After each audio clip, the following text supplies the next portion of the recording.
Our next topic of the business studies from chapter number 7th sources of business is significance of business finance कि हमारे business finance की importance क्या है, क्यों ज़रूरी है ये हमारे लिए बिजनेस के लिए. सो necessary for establishing a business. अगर आपने कोई बिजनेस बनाना है तो उसके लिए आपको पैसे की ज़रूरत तो पड़ेगी. मान लीजिए आपने लैंड परचेज़ करनी है, आपने मशीनें खरीदनी है, आपने फर्नीचर लेना है, या फिर इनिशियल कोई एक्सपेंडिचर्स आपने करने हैं, मशीनरी है या फिर कोई फिक्स्ड एसेट्स या करंट एसेट्स अगर आपने खरीदने हैं, तो उन सब के लिए पैसों की ज़रूरत तो पड़ती ही है. तो अगर आपके पास पैसा नहीं है तो it will just like a dream. ठीक है, तो अगर आपके पास सफिशिएंट अमाउंट में आपके पास कैपिटल अगर नहीं है, पैसा अगर फाइनेंस अगर आपके पास नहीं है, तो बिल्कुल ड्रीम ही लगेगा आपको. ठीक है, so necessary for the running the business. किसी भी बिज़नेस को चलाने के लिए सबसे ज़्यादा ज़रूरी क्या है? पैसा. आप देखेंगे अगर पैसा नहीं मिलता है आपके बिज़नेस को एक सफिशिएंट मैनर में, तो उसके जो काम है वो अच्छे से नहीं चल पाता है, वो अपना बिज़नेस भी अच्छे से रन नहीं कर पाता है. जैसे कोई भी कंपनी है, अगर उसके पास रॉ मटेरियल खरीदने के लिए पैसा नहीं है, या फिर उसके पास जो कैरेज है और कैरेज जो एक्सपेंसेस होते हैं उन्हें पूरा करने के लिए उसके पास पैसे नहीं है, वेजेस देने के लिए, सैलरीज देने के लिए, तो कोई भी पर्सन उनके लिए काम नहीं करेगा. और पर्सन्स अगर काम नहीं करेंगे तो उनका बिज़नेस भी अच्छे से नहीं चल पाएगा. ठीक है, so necessary for the next is necessary for the modernization and expansion of business. कोई भी बिज़नेस चाहे हो सकता है आप एक छोटे लेवल से आपने स्टार्ट किया हो, लेकिन आप देखते हैं कि टेक्निक्स वगैरह टाइम पर नई नई टेक्निक्स आपकी आती रहती है. Modern technology, modern machineries and all that, ये सब चीज़ें आप देखते हैं. तो मॉडर्नाइजेशन के लिए हमें पैसे की बहुत ज़्यादा ज़रूरत होती है. जैसे मान लीजिए हमारी मशीनें पुरानी हो गई हैं और अब हमें नई मशीनों की ज़रूरत है, तो उसके लिए पैसा चाहिए, है ना. तो मॉडर्न मशीनरी, मॉडर्न टेक्नोलॉजी, इन सब चीज़ों के लिए पैसे की, फाइनेंस की ज़रूरत टाइम पर नीड पड़ती ही है.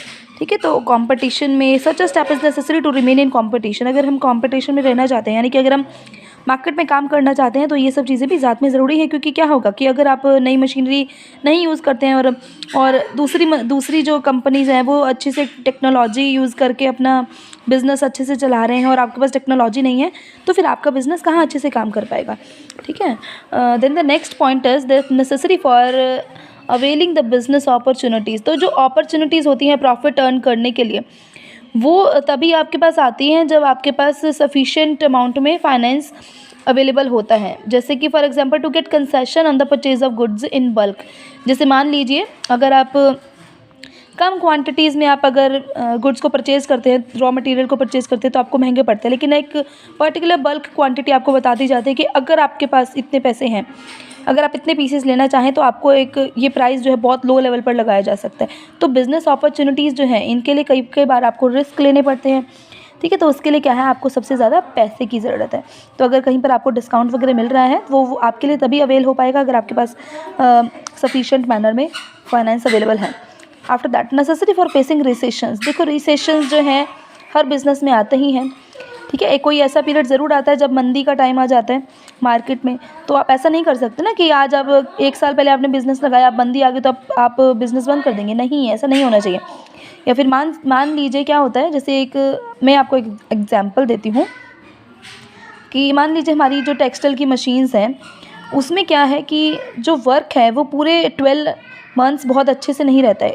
देखो 8 या 9 मंथ्स काम बहुत अच्छा रहता है, लेकिन जो बाकी के जो 2-3 मंथ्स है, जैसे ऑन एन एवरेज क्या रहता है भाई, 20-25 दिन काम बहुत अच्छे से है, फिर 20-25 दिन काम थोड़ा बहुत लो हो गया, या फिर रिसेशन थोड़ा सा मार्केट में आ गया है, कोई सीजन्स जो हैं वो नहीं है अभी. तो ऐसे में क्या होगा, आपको खुद से सर्वाइव करना होगा. तो एक बिज़नेस जो है, बिज़नेस को ये सब कंडीशंस भी झेलनी पड़ती है, सब सिचुएशंस झेलनी पड़ती हैं. तो अगर उसके पास पैसा अवेलेबल है अच्छे से सफिशिएंट मैनर में, तो वो रिसेशन का सामना बहुत आसानी से कर लेगा. लेकिन अगर बिल्कुल ही उसके पास पैसा है ही नहीं, तो रिसेशन का जो सामना है वो नहीं कर पाएगा business. After that necessary for increasing goodwill. देखो किसी भी बिज़नेस की गुडविल तभी बढ़ती है जब उसके पास बहुत अच्छे से पैसा वगैरह पर्याप्त मात्रा में उसके पास पैसा होता है. ठीक है, तो अगर कोई बिज़नेस मतलब बहुत ही कम पैसे से शुरू कर रहे हैं, पैसा है ही नहीं, तो इन सब से क्या होगा, मार्केट में गुडविल बहुत ज़्यादा कम हो जाता है कि इनके पास तो पैसा है ही नहीं और ये अच्छे से आपका जो भी रिसोर्सेज हैं ये अच्छे से नहीं लगा पाएंगे. तो गुडविल किसी भी बिज़नेस की तभी बढ़ती है जब उसके पास एक सफिशिएंट मैनर में पेमेंट वगैरह करने की उसकी कैपेबिलिटी होती है. तो बिज़नेस जो है बहुत अच्छी रेपुटेशन वगैरह गेन करता है और उसे इसकी वजह से क्या है, अगर पैसा बहुत अच्छे से है, जैसे आप पेमेंट्स वगैरह, वेजेस, सैलरीज़ आप सही टाइम पर देते हो, तो इन सब से क्या होगा, जो एम्प्लॉयज़ है वो बहुत आपके लिए बहुत अच्छे होंगे, आपकी कंपनी गुडविल बढ़ेगी। और साथ ही साथ क्या है, किसी टाइम अगर आपके पास पैसा नहीं भी है तो क्या होगा, लोन्स वगैरह आपको आसानी से मिल पाएंगे। The next topic is financial requirements. We will discuss this in next video. If you have any doubt you can ask me freely. Okay.